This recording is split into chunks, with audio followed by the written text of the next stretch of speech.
Mabuika, Mabuika, Ituno, Kina, Atiaono. That means welcome, my sisters and brothers. Um,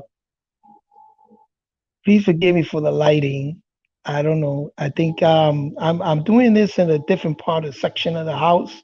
My lighting is not too good. I need to buy some lamps to get better lighting. I hope everybody had a nice Labor Day. Remember, labor. I mean, never feel guilty to enjoy the fruits of your labor. You know what I'm saying? So it's a good thing that they picked a day out of the year to celebrate labor. Even though it means other things. The history of it is probably not what you think it is, but either way, it's labor, and you should enjoy. The fruits of your labor, and that's when we deal with the sacral energy center. Now, I just wanted to say real quickly that these are centers of energy that we're focusing on. Right now, we're scratching the surface, and the purpose and the reason why I took this on was because I'm healing my body. I'm healing myself. I spent a long time in the hospital, and while lying there in the hospital, even in the what they call the hospice, the place where after the hospital they'll send you to a place where they care for you until you're able to walk again, and able to take care of yourself. So I was in there for about a month and a half in one of those places. But as I was lying there, I said to myself, man, I got to change my life. I got to really, really, really, make this change. So I decided to study about the different energy centers, the human, which is in connected to human experiences. And so we already recapped a lot of times. Oops, sorry. I gotta hold my phone. I try to do everything on my pad, on my iPad, but for some reason it's not connecting to the Wi-Fi. I don't know what's going on. But anyway, um, like I was saying, that these are centers of energy that meditation just puts you on focus with these energies. It's supposed to open up your mind so that you can evaluate and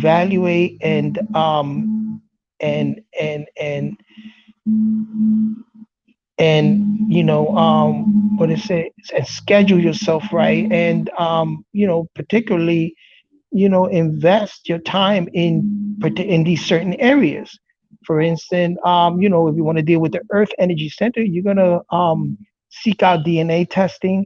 Now, I haven't gotten a DNA test, which I am going to do in the future, but I can tell you one thing, that I have family members, that live still in the area where my family is from, that they can trace my genetics way back, back, back.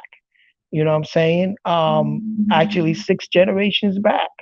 You know what I'm saying? I've gone to the place Mount Nabo, in the island of Borinquen, and I've played there. I went to the beach. I used to go every summer. I spent a lot of times there with my grandfather and my grandmother, and even met my great grandmother. Spent time with my great grandmother.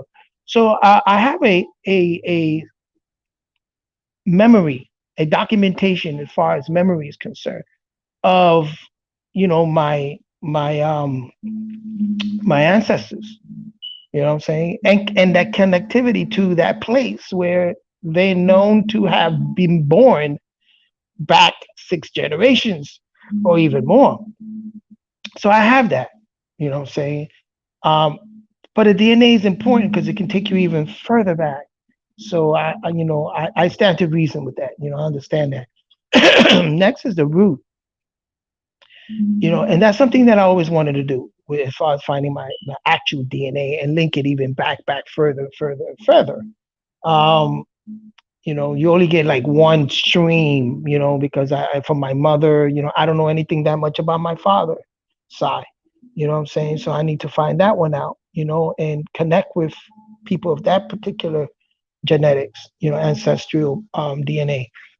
But getting to the root where it deals with food, money, and shelter, we go through some experiences. You know what I'm saying? I was doing pretty well before I got sick. I was steadily working, doing pretty well on my way up. But my environment, as far as my shelter, I had a place to stay, but I had made a move back, from Niagara Falls to North Carolina. So it was a little rocky. So my money was good, but I wasn't eating healthy. This is before I got sick.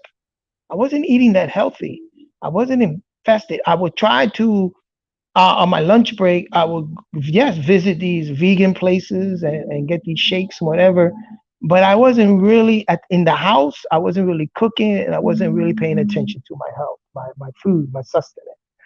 So, I vowed to change that, and so that's why that's that energy that you put behind that is so very important. And then also, I had a very fruitful life, a very, very, very fruitful sex life. I growing up, what I'm saying, all the way till I got sick, what I'm saying. But I that helped me a lot. And as far as pleasure, there's a lot of things that I still wanted to partake in because I think, like you say, you should enjoy your fruits of labor. If I'm doing well, then I need, buy the right type of car, pleasure, or go out traveling. I love to travel.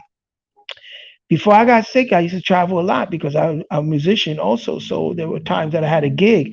So I got to see Europe, I got to see South America, and I got to see all parts of the United States, from California, Salt Lake City, Texas, you name it. I've been around some places playing as a musician. So I got to travel. So that was good, as far as that was very pleasurable. So I was enjoying the fruit of my labor at that time. Then we came up to the solar plexus. Now, as a youth, I did study some martial arts, and on my teen years, I studied my martial arts. So I was confident in enough. There were times, yeah, I did have confrontation when I was a teenager, and yes, and sometimes you could be shamed because you could lose a battle, a fight. But I always had this thing about me that I didn't never like to be shamed. I always had to come back. I would not let anybody shame me in the community. You know how it is in the Bronx growing up. I seen guys being shamed. I seen this one guy, they shamed him so much, they made him take his clothes off. Now, this is a married man with kids. They made him take his clothes off in the middle of the street, all because he stole money from somebody. He did commit a crime, but still, they shamed a grown man. That I would never allow. Never, never, never. You can't shame me easily. I will never allow that. You know what I'm saying? So I was my identity, my strongness, my solar plexus on time. As far as caring, compassion, passion, the heart energy, that center behind the energy of caring, the passion, being a musician, you have to have a passion for your instrument in order to excel at to a certain point, and you have to care for your instrument, care for the people. I always, I would, I'm always like that. I mean, that's just in me. You know what I'm saying? To care for people, have this compassion or this passion for certain things. I'm putting this passion into this particular podcast, my YouTube channel. So I'm trying to put passion into this too. I just got some great advice, from my brother, and I'm gonna apply it. I was leading in that direction, but he kind of confirmed it. I said, yeah, you're right. But like I said, right now we're just scratching the surface of a lot of these centers, the energy centers, these centers that have an energy behind this human experience. Now, everything I mentioned deals a lot with human experience. Take account of that. Has a lot to do with human experiences. Um, you know, so now, dealing with the part of communication, which is that center, that the energy that gives you a voice, or that energy behind the voice, that communication, intelligent communication, that part right there, oops, sorry again. Oh boy. Ah, 1 second. Here we are. So yeah, once again, that energy behind this communication, I've kind of like, even as a young, in junior high school and elementary, junior, I was a little outspoken individual. Oh yeah, we used to challenge the teacher, and I was very always vocalizing my particular ideas or truth. So, you know, I wanted to get back at that. You know what I'm saying? I kind of lost that there are times, but yeah, I really, don't have a problem in voicing my truth to anybody. I always been like that. But and also that deals a lot with listening too. So I did have to harness the ability to really listen, that innate, that inner ear, to listen to your thoughts and listen to the also outside of you, so that it can harness and help you with your speech. So and also in university and college, I did study communication, linguistics. That helped me a lot. And also speaking with certain individuals, helped me, that kind of like helped a lot in learning how to communicate. And also that helped me in one of my careers was being a front desk representative for the Hilton or the Holiday Inn, the upscale Holiday Inn, um, that I worked there for a while at Niagara Falls, and it was a tourist place, and the hotel was a Holiday Inn, but it was an upscale Holiday Inn, and the ability to communicate with patrons is very, very important. They didn't have too much problem with that.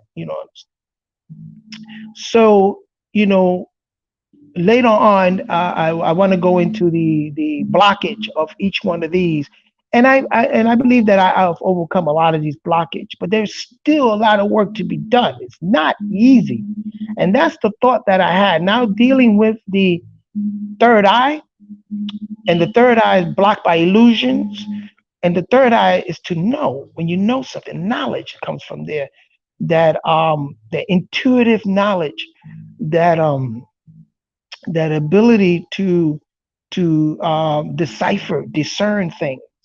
You know what I'm saying? And so, yes, again, communication, being that it's very close to your communication, there are skills to be developed, mental skills. Like I said, I like puzzles, word puzzles. The actual word puzzle, or puzzles like pieces of puzzles and fitting that together and learning how to see things. And sometimes, when you do these, chess is a very good game. Chess, because you have to discern, you have to sort of like be a couple of steps before the pieces are moved by the other opponent. Chess is a very good game, a very good game in order to harness that ability too. That's the teatric ability, and which deals all with the third eye. Because sometimes you have an intuitive, your intuition, you rely on that for the move sometimes that the opponent might make. So you say, I kind of knew you was gonna make that move, boom, boom, boom. You know what I'm saying? So that's a very, very good way to harness, those skills when it comes to the third eye. You know, so the third eye deals with illusions and reality versus illusions. One thing about illusions that I learned, there are many different forms of illusion. You have optical illusion. You have optical, which also leads to literal illusions. You have physiological illusions. What's the other one? I left my notes in the other room. But anyway, there's a difference between illusion, and illusion. The root word is all the same, and delusion. The root word ludere, yes, it has all the same root word, which means to play. I forgot what language it is. If I'm not mistaken, it's Latin, ludere, which is to play.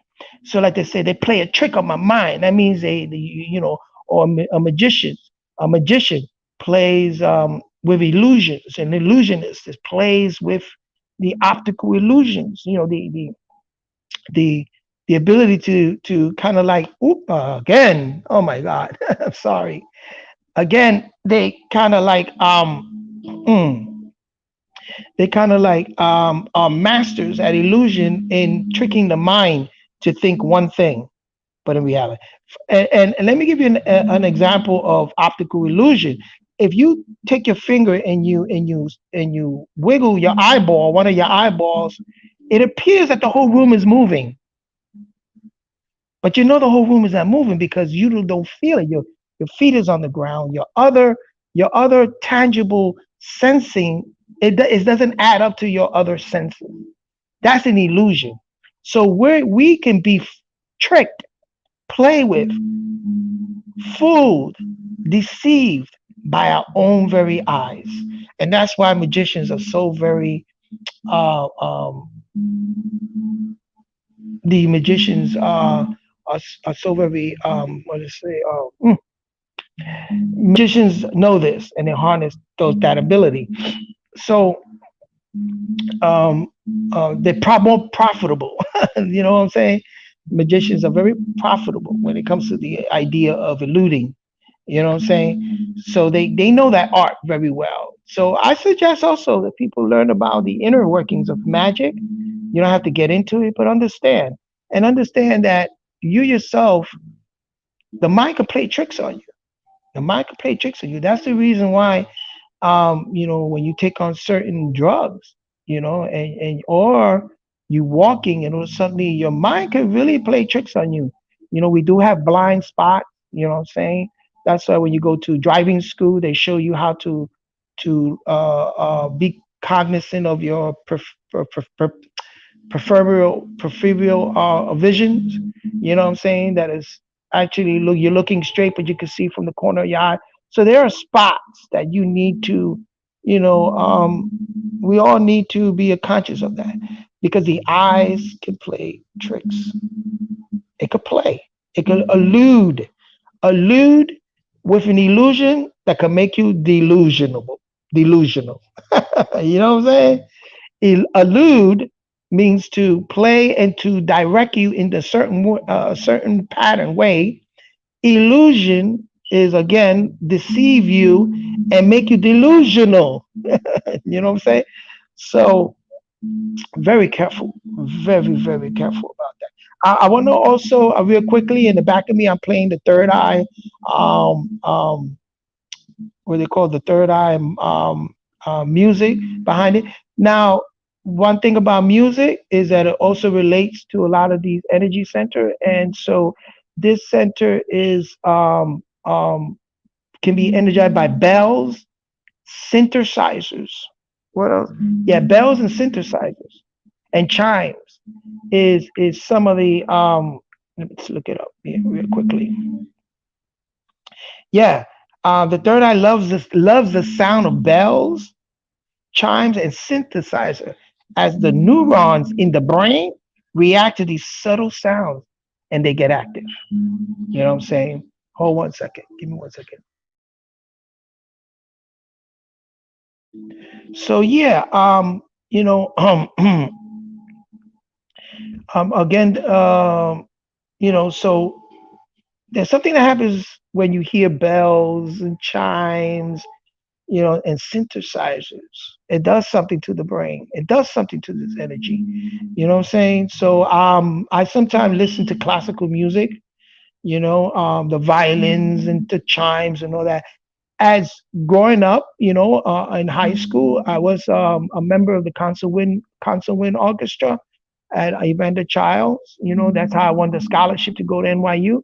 And I was a percussionist, and I was the part of the section of percussion playing bells, marimba, vibraphone, and bells and chimes.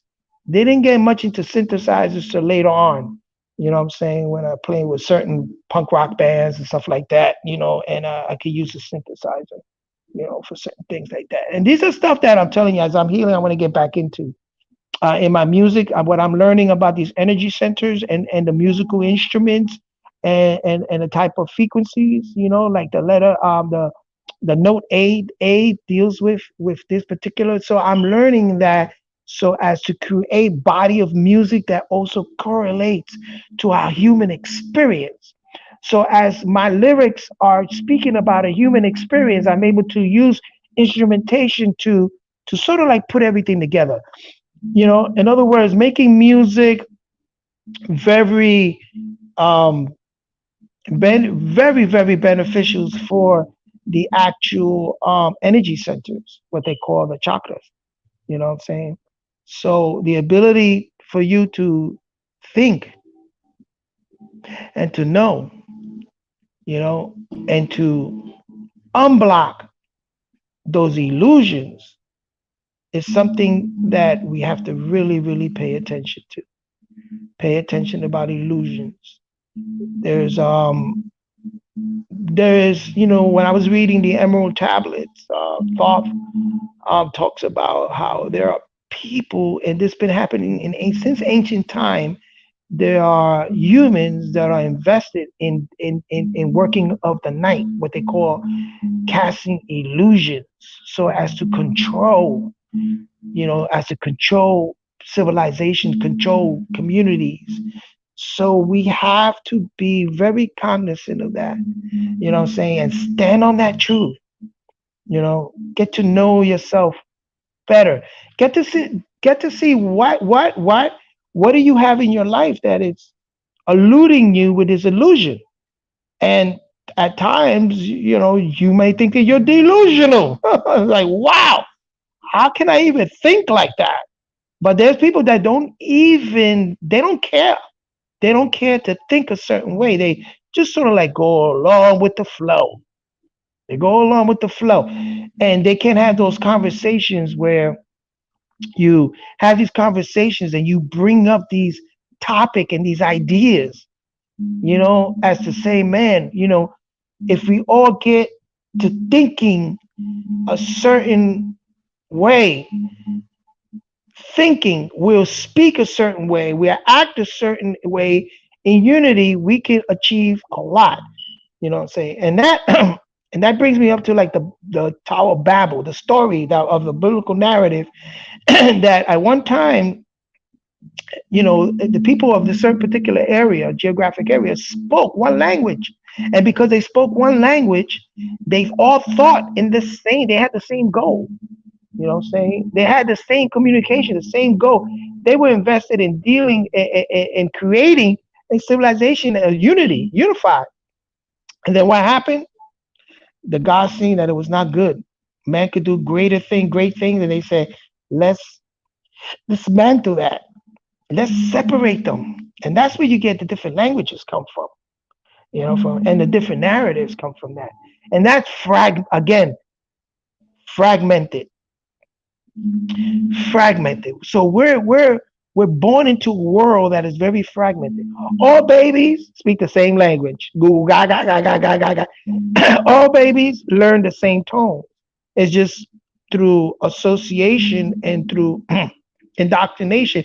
Then what do? They start learning a specific tone. You know what I'm saying?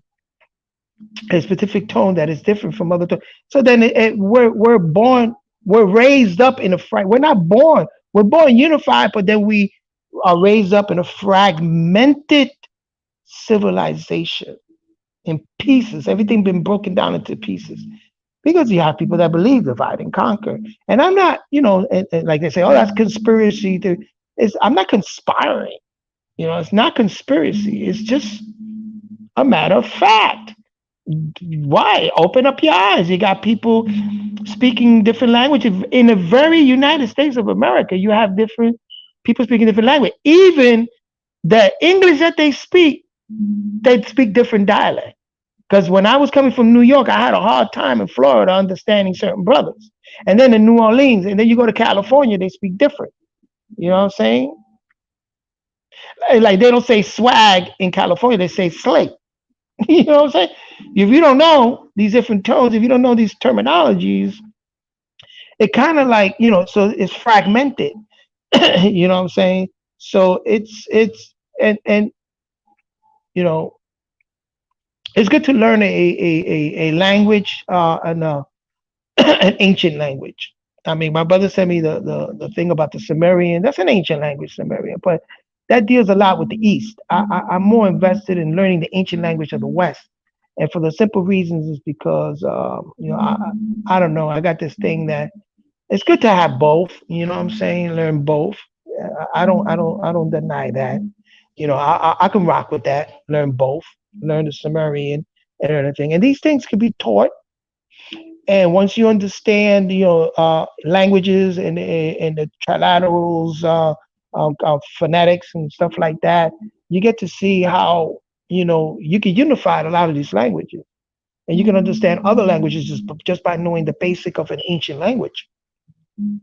That's very important, and I think that we need to get back into putting. Remember, the truth is the pieces of the puzzle fit perfectly together. Let's put the pieces together. Let's perfectly put it together. You know what I'm saying? Let's and you can understand that there are fragments out here, but learn where those fragments, those pieces, where they fit in, so that you're able to get rid of these illusions. Get to know the backstory to a lot of these biblical narratives. Get to know the backstory. Get to know the geographic. Get to really, really look at everything around you and see that how fragmented it is, and see how you can unify one with your family, and then your community. And ideas come from this third eye. Because when you got a good intuitive mindset, and you have a good discernment and everything, these ideas come up. Boom, boom, boom. And then once you have these ideas, then the thing is to put it into action. Put it through all of the different energies. Because remember, all these energy has a cord, so they all link together. They all link together. You know what I'm saying? All linked together is what they call the etheric cord. Links all of these energies. These energies are linked together because, and you can see how your thought is linked with your speech, because you got to think before you speak, right? And if you're thinking truth, you're going to speak your truth, right? And then you're going to feel your truth, right? And then you are going to will it by your solar plexus, right? Will it, put it in action, and then in truth, you're going to act out your truth in terms of knowing your boundaries and knowing your sexual wants and your pleasures. You know what I'm saying? And then the root of it, once you think of truth, it also helps you change this paradigm. You know what I'm saying? That's another thing I wanted to bring up, is that your ideas, this top half, is dealing with the thinking brain, right? Starting from your speech, because that's linked up to your audio cortex, which is in your brain. Then you have your third eye with your pineal, and then you have your crown, and then you got your star. All of this are where your ideas can stem from. But these ideas, when it reaches the passion, and then after that, you have your instinctive mind. This is your paradigm. These are your habits. So if you got good ideas, you have to balance it out with good habits. It has to align itself. You see, that's an illusion, doesn't align itself with your instinctive being, your reality, your habits. What are you doing on what are you doing on a human experience, basic human experience every day? What habits are you forming? That's your paradigm. And so your ideas has to be in balance with those habits. Because if it's not, you're deluding yourself. You're delusional, bro. You have all these ideas, but you ain't showing the ideas. It's not manifesting. It's not manifesting. So that's where we at right now. As I heal my body, and as it's working for me, and I'm creating an environment. Ooh, I'm sorry again. And I'm creating my environment I'm creating my world around me. You know what I'm saying? And it's working for me. And like I said, I want it to be beneficial for everyone. You know what I'm saying? Beneficial for everyone who's going through anything that they're going through. Really take a look. Ooh, I'm sorry again. Jesus. Take a look at this energy center and what it helps. Focus, meditate. You can speak that tone. You can go with the frequency, speak that tone. Sit down, solitary meditation. Sit down, and once you look at every center, then you see which center needs work. Is it the center, the energy behind your sex and pleasure? Is that out of balance? Is it the energy center, the root? Is it something that has to do with finance or your environment around you? Is it something that has to do with the food you're eating? Is it some, or is it simply has to do with your caring or your grief? Because that's blocked by grievance. Is there a sense of loss? Is there a deep sorrow that you have in your heart that you have to face? You're ashamed of this stuff, of this grief, not ashamed. The grief, are there grief there? Are there regrets that you're living with? So this gives you an idea to look at these centers and then to initiate by starting first to harness that energy at the same time. Then the idea of this energy and the practice, the techniques, you start now creating the habits so you could change that paradigm. You could change that grief. You could face your grief. I mean, because I'm gonna tell you, it's hard. You're always gonna, you always guilt, always gonna come into the mind, shame, fear. You know what I'm saying? One of the biggest thing is fear of death. But I can tell you, as a person that I felt, I died when I was in the hospital. 6 months in the hospital, man. It was death, death, death, death. Had no clue what was going on in my body at all. All I had my consciousness that will awake at time, and then I go unconscious. Then I will wake up and go back unconscious. So there was like, man, I spent so much time in the hospital. I forgot how long I spent. I couldn't believe it. Even to this day, a lot of my loved ones says, hey, you're still healing. And I'm thinking like, no, I want to like, I want to be on the go. I want to just get it. But I had to take a step back and say, wait a minute. Let me heal. Let me create these habits. Let me change my paradigm. It takes time. It doesn't happen overnight. You got to work at it. You have to work on these. You got to look at the instinctive mind. You got to look at your habits that you do everything habitual every day. If you're a type of person that it's habitual for you to, you go to work, but you always got to go to that coffee shop and get that pastry, right, in the morning, or that coffee. Now, I believe in moderation because coffee is good, could be good for your colon. Coffee could be good in some sense, but it also has become addictive, and you can create a a separate paradigm for yourself. So when you have certain ideas where you want to be like, oh yeah, you know, I want to be thin, I want to lose weight, whatever, but you still in this habitual thing going to get these pastry, and it ain't gonna work. And you ain't gonna think yourself thin. You gotta do the work, right? It's like that with anything in life. Anything in life. Anyway, what else that I wanted to speak about?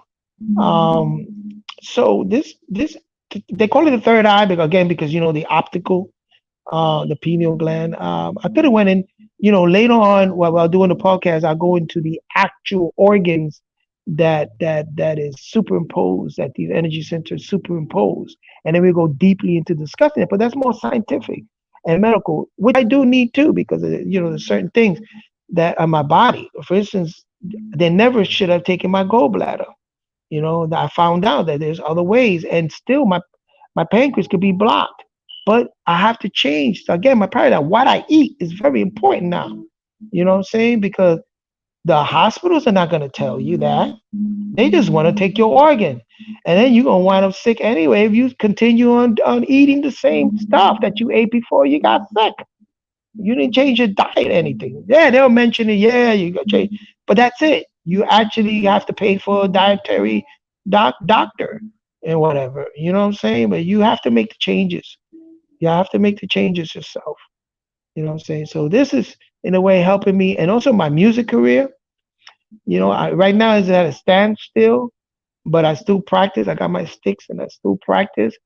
And you know, it's important because now I'm beginning to see, and now I'm writing. I'm beginning to write now a little more. Maybe one day I would bless everybody with a little bit of lyrics that are beginning to write.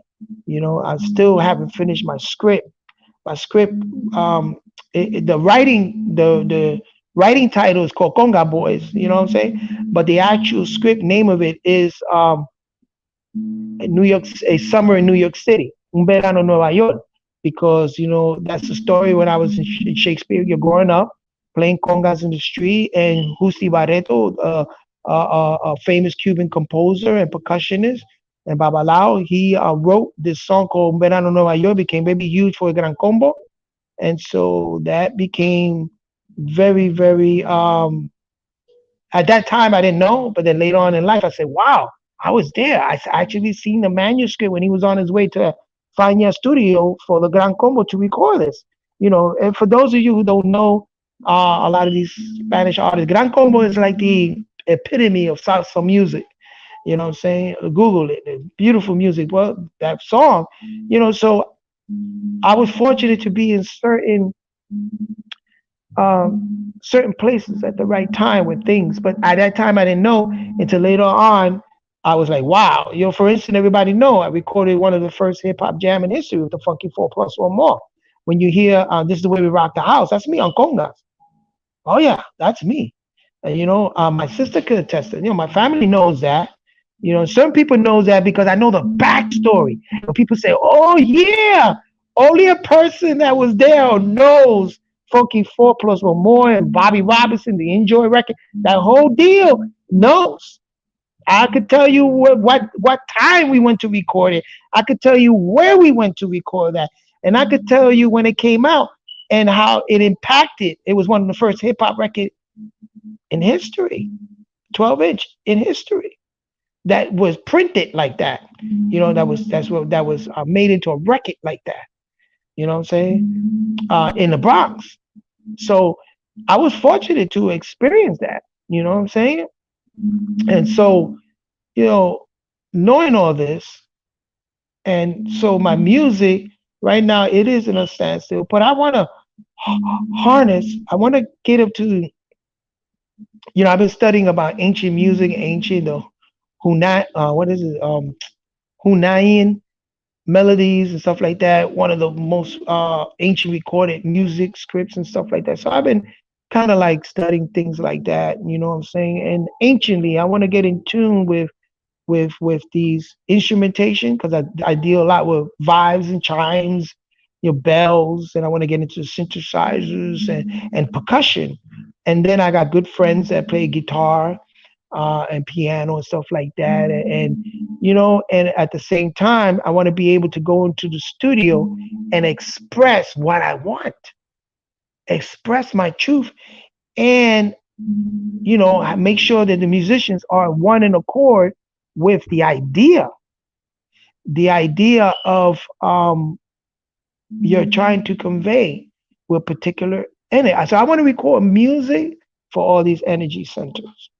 You know what I'm saying? And I think there are artists doing that now. You know what I'm saying? But I want to do it in the right way. I want to do it as beneficial, and also I definitely want to do these podcasts in Spanish because I think that I want to invest a lot of my time into the island of Borinque. My people there in Borinque, ma atu ituno, kina atiauno, my sisters and brothers. I want to reach out and I want to spread, my energy, my passion, with my people in the island. I think it's very, very important. Very, very important because, and then from there, spread out to the world. So there's so many ideas. Like I said, like I'm healing and I'm beginning to, these studies that I'm doing now with these energy center, sharing it also, and hoping that it'll strike some conversations, and at the same time that, you know, um, my Ituno sisters, Kina and Atiauno, my brothers, you are all, you know, my sisters and brothers. You know what I'm saying? And I want to be able to exchange information as to get us back unification and to get us back into growing with the consciousness of earth consciousness, sun consciousness, and the galactical, and which is going to segue, we're going to go up higher, and we're going to speak about the crown energy center and how that deals with human nature, and also the galactical energy center, which is a star energy center. We say the star is a star, is a sun. The sun is a star, but there are many stars, many suns out there. The multiple. That's why I named one of my sites. Which also I'm going to put it on this site. The natural nature multiversity movement. It's kind of long, but hey, that's who I am. You know what I'm saying? That's where directing things towards a movement that deals with a multiversity. You know what I'm saying? Many verses, not just one, and also natural nature. The idea of of this human experience being grounded and being in tune with natural nature. It's it's who I am. you know, I can't. This is who I am. It's who we are. It's like again, we've been taught to think differently. And like I said, I'm not against technology. I'm not against AI, artificial intelligence, or robotics. I'm not against anything like that. By no means. Technology could be good, but I think the the most powerful technology we have is human technology. Very powerful, because a lot of those other technology are based upon human technology. AI, they want to mimic the brain, what I'm saying, robotics, the body, all so the fourth industrial revolution that is leading to is also dealing with human experiences and human technology. That's where the real crevice of it is at. And so when we speak about these energy centers, that's what we're doing. We analyzing and we're focusing and we actually centering ourselves to these energy that is human experience, basic human experience that has not, which is no longer being taught anymore. You know what I'm saying? They took home economics away. They took music away from the schools. Our youth are not, they're more invested in games and stuff like that, more artificial intelligence. But children, after a while, needs to go outside and ride a bike, go outside and play in the dirt. You know what I'm saying? Or on the beach, take them to the beach in the sand. This is something that needs to be all done. We need to be invested in doing this more often with our children, because we need to create that balance for them and let them know also about human technology. Just like you got the technology, you got the human technology. You got a system. And then this system is have many different areas in the system: the digestive system, the circular system, the sympathetic nervous system. You have so many different type of systems. You know what I'm saying? And how it all relates. And that's human technology. When they study, scientists know about sensing these things and seeing how they can create an outer experience, you know, and that's, an agenda. You know what I'm saying? Which, let me speak about this. like the COVID-19, the idea of this virus is we're born in viruses and bacteria and fungi. That's our life.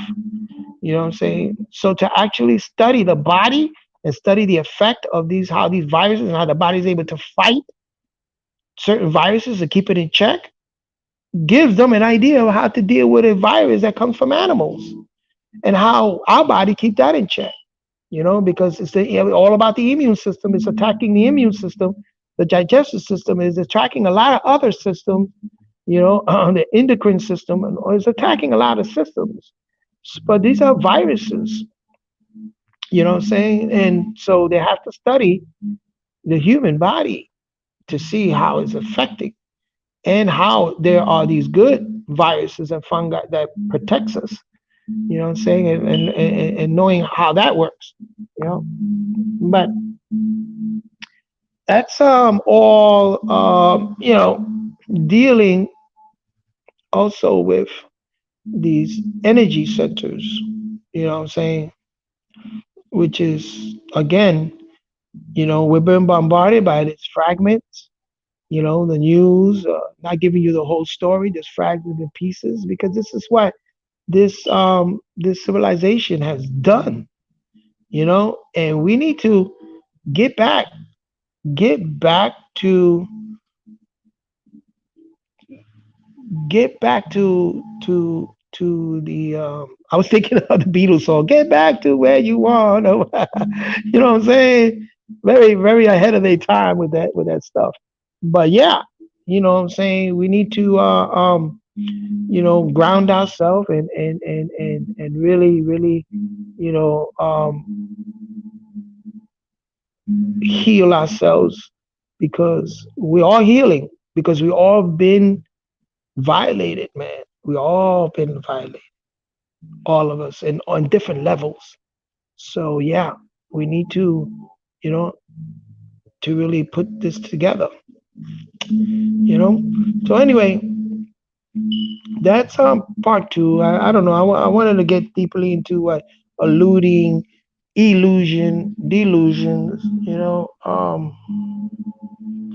But I think we'll save that for another time and have a little conversation about that. But illusions are.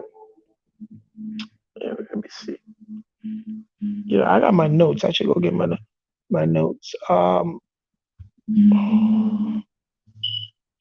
It's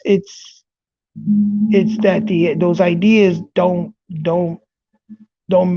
match up with reality. They don't match up with the other senses. You know what I'm saying? With your paradigm, they just don't match up. That's an illusion.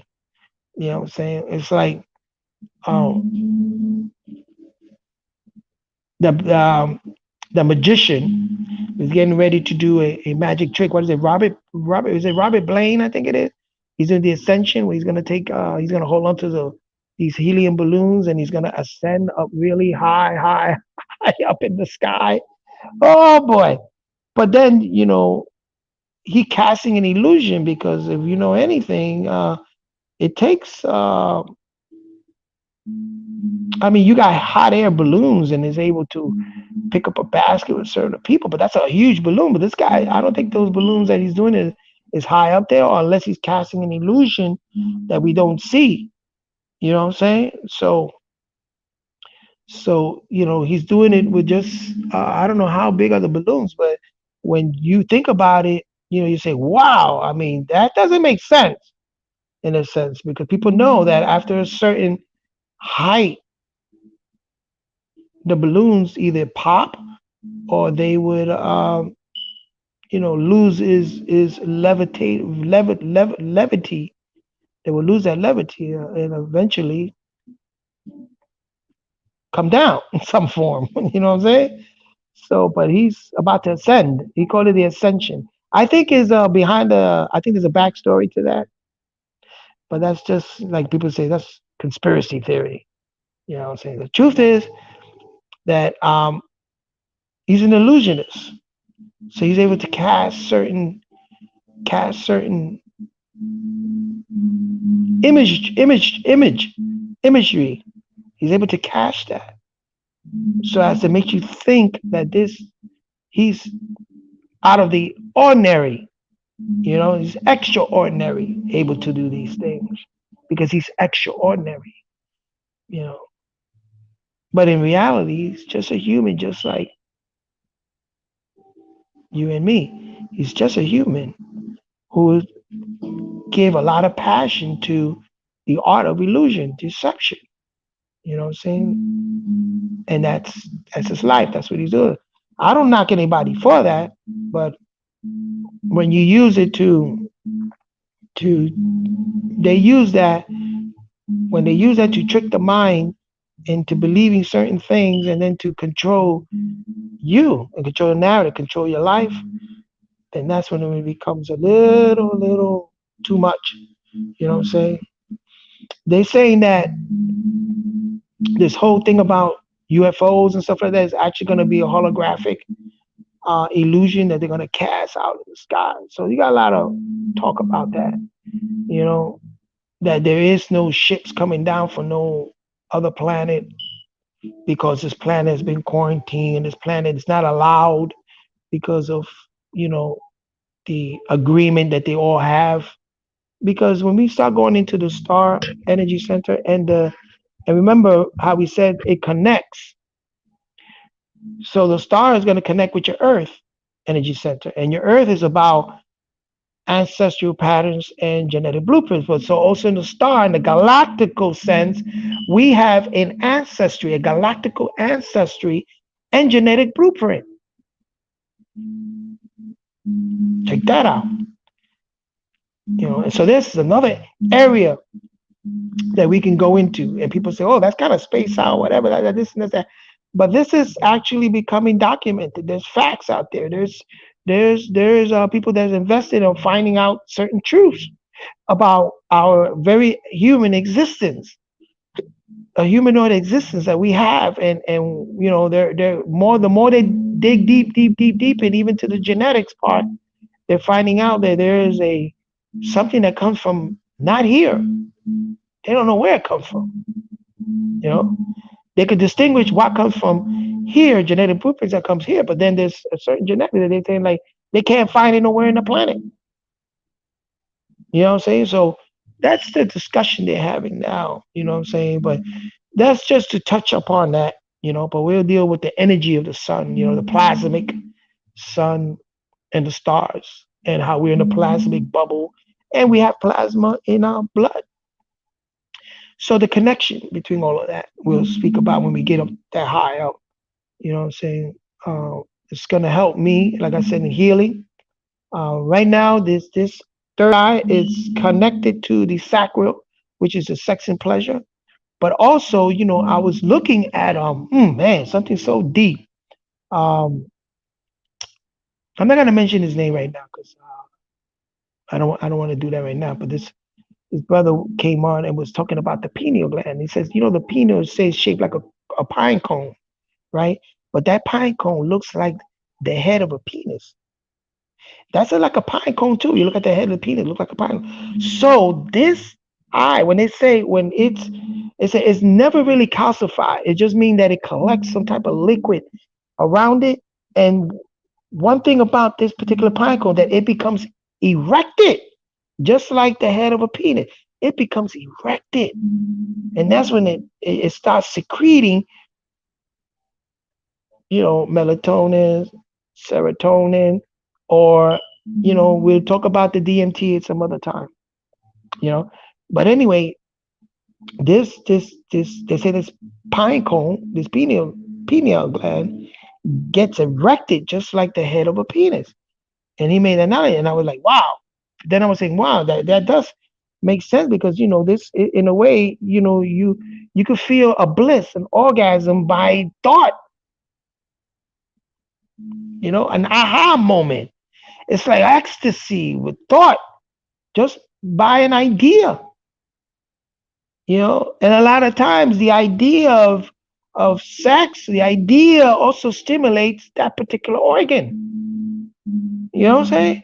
And the pleasure, you could be so, in like people in university become so pleasurable in learning many different things, discerning or learning In the classroom, you're learning, you're expanding your mind. You know what I'm saying? It's like being a bliss. It's pleasurable. There's people that are tends to, sit down with a book is more pleasurable than going for a ride in a car, you know, or eating ice cream. I'd rather just sit down and read a book. For some people find that very pleasant. So the connectivity between the sacral and this, like I told you, it's connected. It's very connected. And then again, you know that the barrier, the access, is the heart, which they say is a brain. It's the heart that is, you know, the passion, that the drive that you have, to help motivate you in all these centers is right there in the heart. It's right there in the heart, which is the access point. Spreads out and down, up and down. So we can go real deep into that. You know what I'm saying? You um, I don't know if I think of anything else, and I'll do a part three. But right now, did a little freestyle. I'm holding my phone. I wish I could get my camera going, but I don't know what's going on with it. You know what I'm saying? I really don't know what's going on with it. Gotta excuse me on that one. I hope that the quality of the picture is coming clear. I'm trying to learn more about lighting and stuff like that. My mother's giving me some tips, and then my brother Jamal is giving me some tips too on that. On different things, because I want to create content. I want to create a stream. It's the stream. I don't care too much about monitoring or anything like that right now, but it's a stream. And I'm hoping that I'm healing, and as I'm healing, that others are finding beneficial too, and can reach out to me. Reach out and let's have a conversation so we can. I want to be with like-minded people. I met some really awesome, beautiful people. You know what I'm saying? And I want to continue meeting more beautiful people and learning how to spread this compassion, this passion, this caring for our planet, this compassion. And like I said, not no kumbaya, because a lot of times that can be difficult too. You could care, and then there comes a letdown. You know what I'm saying? But I'm not a pessimist. I'm more of an optimistic. I kind of feel like people are waking up. People are really waking up. Man, I'm shocked of how many people are really being awoke to the reality is beginning, and then they're beginning to see the illusion. They're like, whoa. But the thing is, how do we protect ourselves from these illusions, because they're being cast? How do you protect yourself from these illusions? And again, it's by cultivating that nature. Cultivate a culture helps to protect us from an delusional culture, because they're cultivating their nature. And I like to say they and their. We know who they are. We know, and it's not in one particular race. It's a part of humanity. It's a part of humanity that is down with this thought pattern, and we have to gain control of we have to gain control of your life, man. You can't give up. Don't give up your freedom. Don't give up your life, man, like that. You know what I'm saying? It's not a good thing. Take it for somebody that's been in the hospital. I had no freedom to do anything I want to do. Don't get caught up in that. You know what I'm saying? Learn, being liberated and being free from a lot of these atrocities, and being free from this cultural vulture, and being free from these detrimental people. Being liberated from all that is a beautiful thing. You know what I'm saying? But at the same time, be careful, because you can also elude yourself with certain illusions that you can bring upon yourself, because you have to be very cognizant of how the mind view things. Very cognizant, very, very cognizant. And that was a sister that one time, I was listening to, and the stuff that she was saying. I mean, it sounds very delusional, because it's like Her ideas that she was expressing of what happened to her didn't match up with a paradigm or with humanity's paradigm. There was just something there missing. And that's what happens is, we get caught up in another person's interpretation of what nature is when really it can help you in learning about nature. They might have, because in order for you to tell a lie, you got to know the truth. So sometimes you just have to, really look into those lies and find the truth. That can happen. But it's like you rely too much on one person's interpretation could be really dangerous, really, really dangerous, because then that person gains his power, and you put him on a pedestal, and the next thing you know, when that person, because of human nature, and that person happened to do something, or happened to fall, like they say, now you're looking at him in a different way. But you should have been already up on that I don't care who you are, you're human. We're going to make mistakes, we're going to have fears, we're going to have guilt, we're going to have shame, we're going to have grief, we're going to have illusions. You know what I'm saying? We're going to have ego. We're going to have all these qualities that block something in the center energy, you know. But we have to be truthful with ourselves. We have to face it. We have to face it, and we have to know that we have a we have what's the word I'm trying to use? Inherited a lot of these attributes and qualities. We inherited this, and again through culture, to somebody else's cultivated a particular nature has spread it to our ancestors or the planet, your ancestors on this planet.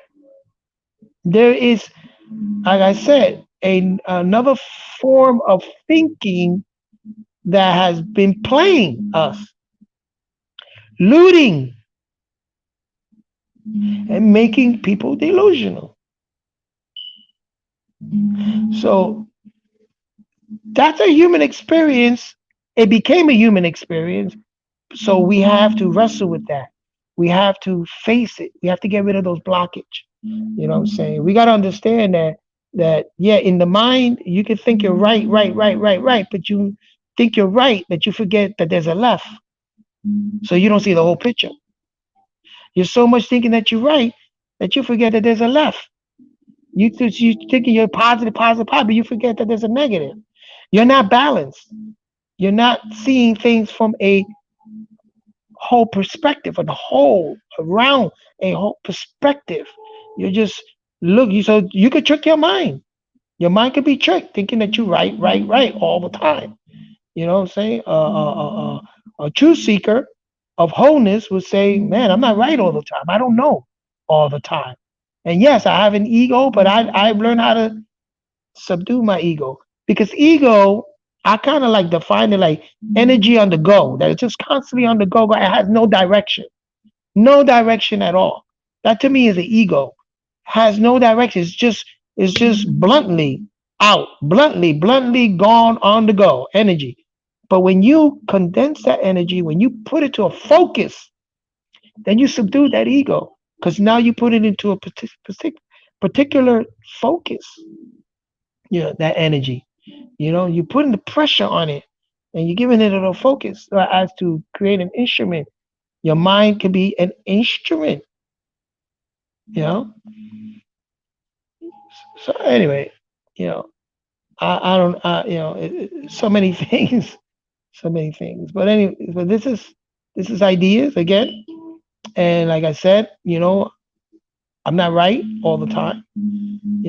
Neither I'm left all the time. I like to be balanced, and there's exercise for that too. There's exercise of how to balance both sides of your body and your brain. And I can't do it right now because I well, let me see if I can do it by holding the camera like this, and that's using one going one way, like a centripetal force, and then the other will be a centripetal force. So it's going like this. You practice that when you meditate, and then you come and you practice certain things. That you practice breathing, right? That's one of the practice, and you practice this,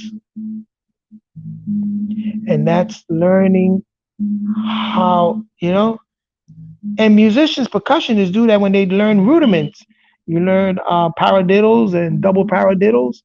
You know what I'm saying? And so you learn, but for just an everyday thing, for just anybody, practice left hand, doing one thing with your left hand, and then doing something different with your right hand. Or to balance things out too, try to learn how to write with your left hand.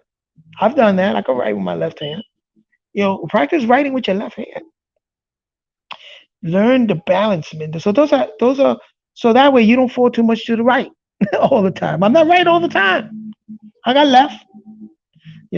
That's what's also wrong with the politics today. Everybody, the right wing, and the left wing, and the left wing, the rights and the left, but it's all the same system. Like I said, Tyson said it best. In this red corner, so and so, in this blue corner, so and so and so, and but it's the same ring. And and then you have the promoter who's controlling that whole ring and what's happening there. And then you got backdoor deals. So this is politics today. You know what I'm saying? Yeah, get out and vote. Sure. I like voting for councilmen and stuff like that. And yeah, get out and vote for the presidency. Yeah, sure. Get out and vote. It's a good thing. But peep the game. Don't get so caught up in the illusion because it is an illusion. It's fragmented. When you get only one side, that's a fragment. You're not getting the other side. And you can't put all together. It's the same system, but just opposite sides. But it's the same system. The same system. Politics is the science of winning control of the government. One side winning control of the other one. They're battling it. They're battling it out right now. There's a war going on right now with the leftists and the right, and they created that war, just like they created the whole war, West versus the East, when it came to hip hop. This is all orchestrated, and it's not conspiracy. It's the truth. It's orchestrated by bankers and businesses, bankers, and now with the COVID-19, they holding this narrative over us. So it's the same system, the same bird, just two different sides. Look at the system, look at the wholeness of it all. You know what I'm saying? And politics, what they do is whatever side win control of the so-called government, the governing of your mental, whoever wins control of that starts setting policies that are more in tune with their agenda. But it's all to benefit the same system. It's just that who's now going to have control of setting these policies out? You know what I'm saying? They don't like the policies that, for instance, first the Democrat had with Obama, and he set certain policies and standards and stuff. But now comes this man, Trump, and he sets another policy, dismantling that policy, putting his own policies and statutes, signing up those executive orders and statutes and policies, because that's his administration. That's what they're doing. But then we know, you got to get the whole story behind the whole thing.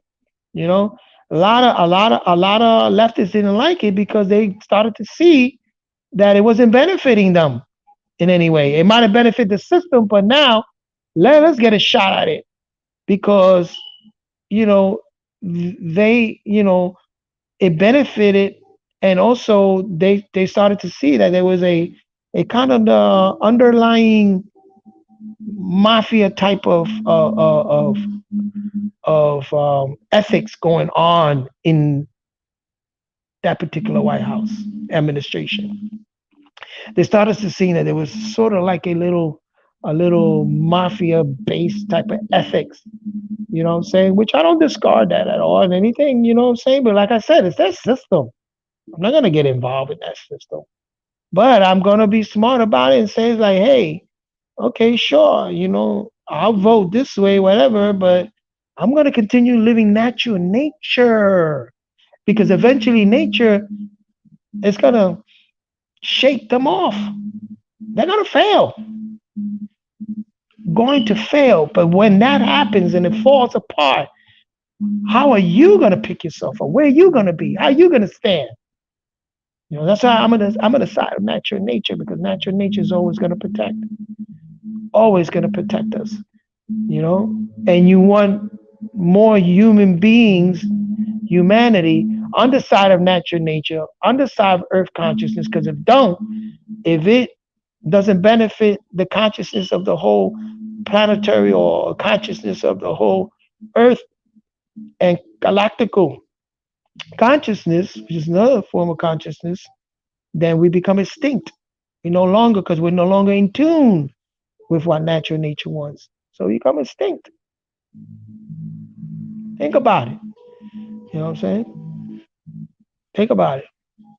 So it's just that, when you hear the news, and I do hear people I do hear people talk about politics and stuff, and I'm hearing one side, but then I like to hear the other side, and then I like to say, and then that's when I came to the conclusion, it's the same freaking system. They're all fighting for the same piece of cake. They're all fighting for the same piece of cake. You know what I'm saying? I'm more like our ancestry had more of a council, sit in a council. It's just not one person, but a council. And it's the way it's supposed to be too. The founding fathers of this country meant it also to be like that. But it's somehow all of that got fragmented because, you had the Senate, you had the House of Representatives, you had the judicial. All this supposed to be canceling each other. But somewhere along the line, it became biased. And something started to happen. One side, it started leaning to one side to the other side. And the check and balances right now, I don't see it happening. I don't. Because I'm like, how can they allow certain things to happen? Is it supposed to be a check and balance? How you check and balance something? You check it and then you balance it out, right? It's not happening. So the system has failed. There's something wrong. So that's what I'm saying. It's the same freaking system, but it's just they're fighting for the pieces of this cake, for the crumbs. But it's like I always, like I spoke to a few people and said, we're in the gridlock. You don't see a lot of people don't see that the system failed because of the example I give you about check and balance. The system failed. They don't see that. So it's like you being in an in stuck in traffic. If anybody know about Midtown, you stuck in traffic because you don't know that further ahead of you there was an accident until you slowly get up and see, oh, there's an accident or the bridge is collapsed. I can't get over no more. But a lot of people they're stuck in traffic. They don't know that the bridge has collapsed. It's what they call the gridlock. And so a lot of us are stuck on this gridlock. We don't see that. Hey, this system has failed. Look at it. Analyze it. Like I brought up the example of the check and balance. This is how it was first orchestrated, but then somewhere down the line, that became annihilated. That whole system of check and balance and this and that, just forget it. And the judicial body should have been people that are invested in the judicial industry should have been the one to appoint the Supreme Court justice. But no, the president gets to do that. And I'm like, well, wait a minute. What does the president know about law? Well, but if that particular candidate is aligned with the agenda that the president has, then of course they're going to win favorable. I'm saying they're going to be implanted in that judicial body. So it's going to lean one way. So the check and balances has been fragmented and it has been compromised. The whole idea. Same thing with the Senate. The whole idea. You know what I'm saying? So you can see the system is you got a few in there that trying to hold on and trying to bring in new narratives and stuff like that, like Bernie Sanders, Alexander. But you're dealing with a system that you can't salvage it. It's like garbage, and you try to salvage garbage, it's gonna always be garbage. You know what I'm saying? You have to, you know, I guess create a new system. And I believe in the council. The council. I don't know what the kind of system, what you call it. I'm gonna probably research that. Is that when you have a body of council, and that body of council is the one that sets these orders as to for it to benefit the community as a whole. You know what I'm saying? In ancient time, that's how that they did it. I know that about Borinquen and Mono Taino culture, the different caciques was, it was a council when something really was to happen. You know what I'm saying? And on my Facebook, check out that interview that Roberto Bucaro Barrero did. Um, I love it. Very profound. He really touched on a certain thing. That's why I corrected myself. I used to say mabrica because I want that was. But remember, we're trying to research the language back, so it changes a little bit. So bear with me on that. But it's now mabuika, mabuika. So when I say welcome, sisters and brothers, mabuika ituno kina atiaono. So I want, like I said, I want to practice my indigenous language and getting to know that more and speaking in those tones, you know, as that's the earth energy, your ancestral pattern in those tones, what I'm saying? And also my Spanish too, because a lot of, people in the island still speak Spanish, so that's coming soon, what I'm saying? But again, this is my communication, but this is ideas. This is the ability for one to intuitive see things and inner sensing the senses, the inner sensing abilities that we have to harness. You know what I'm saying? And no one is smarter, nobody more intelligent, nothing. We're on different degrees. We are in different degrees. But the heart energy center says the caring and passion and the kindness, you have to practice that. You know what I'm saying? We have to practice that in order to communicate these ideas and make sure that we are creating habits, what I'm saying, that are aligning with that paradigm. And that's part of healing, becoming whole, balance the top half with the bottom. The instinctive mind with the thinking mind has to be balanced. You know what I'm saying? Has to be balanced. And so a lot of these thoughts, instinctively, we have to create our habits so our paradigm is in tune with these thoughts. And that takes practice. That takes time. It really do takes time because, like I said, we're raised up in a culture on that it's not our own, and in a culture that are this is what they harness. This is has been, slavery is all about fragmenting, breaking down the slave. Colonialism is about breaking down. Colonizing is about breaking down your culture. You know what I'm saying? And this is what we're coming out of. This is what we came out of, and let's see what we can, accomplish. Let's see what we can accomplish. And like I said, this is a new time and era, and a lot of things are being awoken. And this is why I think that there are people that are invested on keeping us divided and conquered because they're more profitable like that. They are more profitable. It's not conspiracy. It's just that they're more profitable. You can see it manifest in different things. You know what I'm saying? But the most important thing is you. Balance yourself, create that balance within yourself, and everything else you can deal with it as a whole. Bring your energy into it.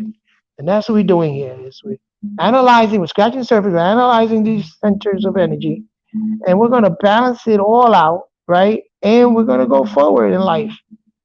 Go forward in anything we do. You know, it's music, art, whatever, speaking or medicine or holistic medicine, whatever you're doing in life, or just being you as a human being and exchanging your uniqueness. But if all of us are speaking in the same tone, and that's what's happening. You can look back at this podcast. I can look back, and then I can go not seeing watch another podcast come up, and then you see a similarity. I'm like, whoa, wait a minute, is there something happening here? We're in tune. That's intuitive. That's innate. We're in tune. You know, and that's another thing. About this center. So when you well, we'll talk about it. You know, the innate also deals with sacral, the pleasure that a child is born with when it suckles on the mother's mammary, the titty, and getting that fluid and that sustenance. All that baby system that's going online, and they born instinctively knowing that I have to get nourishment. And all of that comes from programming too. When the fetus is in, it's getting a lot of information. The mother is nourishing themselves. You know what I'm saying? You know, it's something that we're born with. You know, because of there is a paradigm, a habitual human experience that we're all partaking in. It's Earth. You know what I'm saying? And we're all partaking in that. So you know, it deals a lot with that sensing innately, sensing, what is right and wrong in the history of things, wisdom, so and beyond that is sensing and knowing that if you're in tune with natural nature and you get this idea and you get this feeling, it's hitting your heart energy center, and you're getting this feeling, or your solar plexus, your gut, you know what I'm saying? You're getting this feeling, then you have to weigh it out.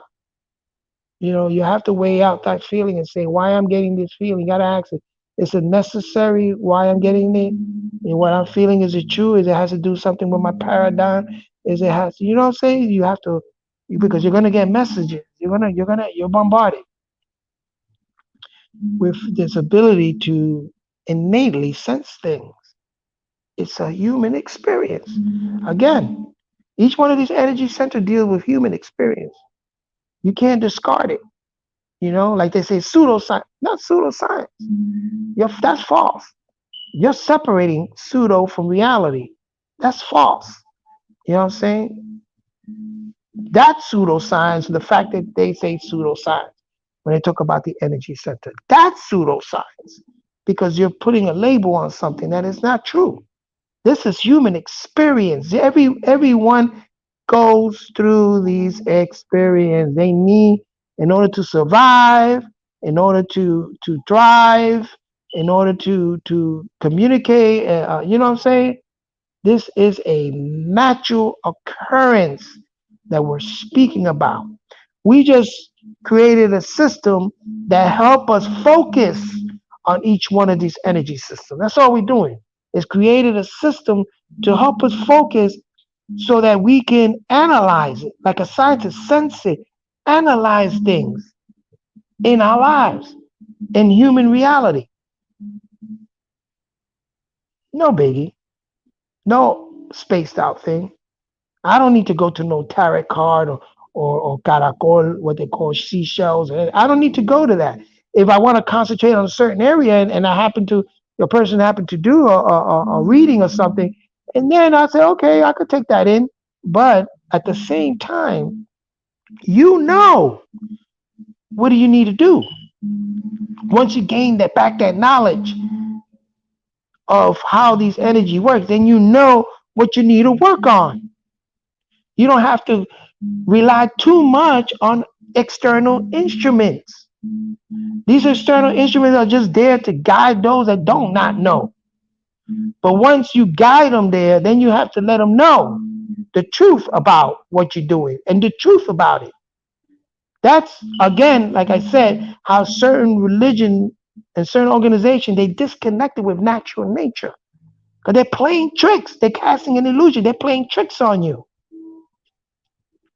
You know, magicians know that one of the best magic to be found in India and in Hinduism. The best magic.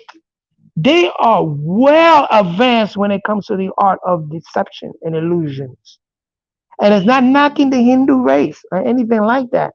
But like I said, they need to connect back to natural nature and leave the biasness alone. A lot of coaches do not want to go back into natural nature because then they will have to accept the fact that there are another types of beings that are here on this planet that is a representative of the purest form of natural nature. And they're not. But it's okay. You can learn. You could thrive too. We can all be part of the same system. All of us. And that's what I noticed about a lot of other coaches, the problem that they have. Even amongst Africa too. Even amongst Africans too. You know, and so like you see a lot of Africans are trying to claim ancient Kemet, the land of Kem. I'm saying, yeah, it's in the continent of what they call Africa today. But those people that live in ancient Kem were diverse. Diverse. You could see that on the walls. They were diverse. They weren't looking one type of a way, one phenotype. They were diverse. So that could because the land of Kem, when you look at the Sahara Desert, you look at these different pyramids and edifices and ancient civilization. They was part of a bigger civilization before the plate tectonic shift. Part of a huge civilization that was unified and a super advanced technology and scientific advance. Diverse.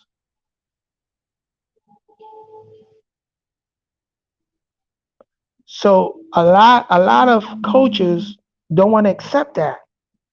They always want to, they're looking through the lens of biasness and right and wrong racism.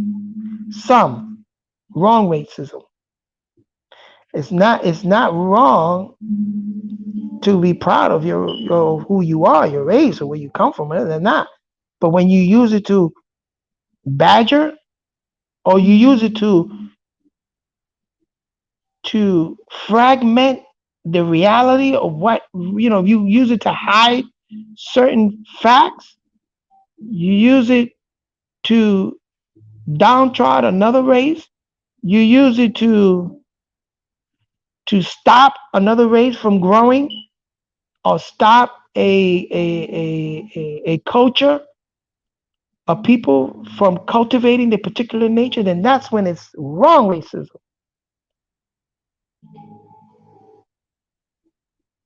And that's what's happening around the world. You know. So those who are going to be like-minded and those that are going to be who are being awoke is being awoken. It doesn't matter what continent you are. They're being awoken because that ancient genetics and ancestral patterns has spread into many different areas. Many different areas. And you're going to find that out. I mean, I found out people that had the DNA and they told me, and I was like, wow, we're connected in many different ways that we did not know.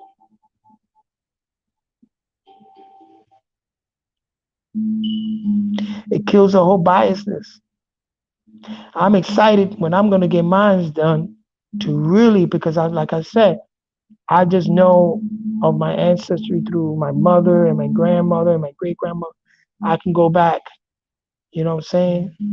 And then on my grandfather's side, I found out, I was asked a question, why a lot of people in my family are so talented when it comes to music and stuff. Where does music genes come from? And I found out it came from my great grandfather, from my grandfather's side. You know what I'm saying? Because he didn't grow up with him, so we found out who he was.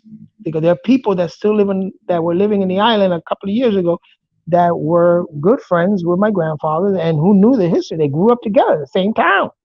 Everybody know each other in that town. In Mount Nabo, everybody know each other. So there was information that was being shared. So I was fortunate enough to get some of that stuff through my sister.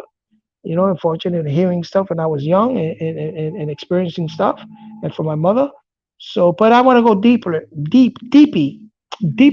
into the whole genetics, and because what I'm learning, what it does to a lot of people, it confirms the fact that we on the planet are very connected in ways genetically. We're connected to different continents.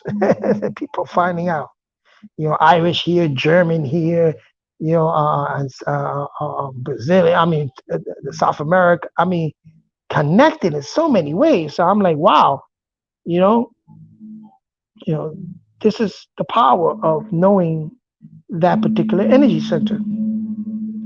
Anyway, let me just leave it at that.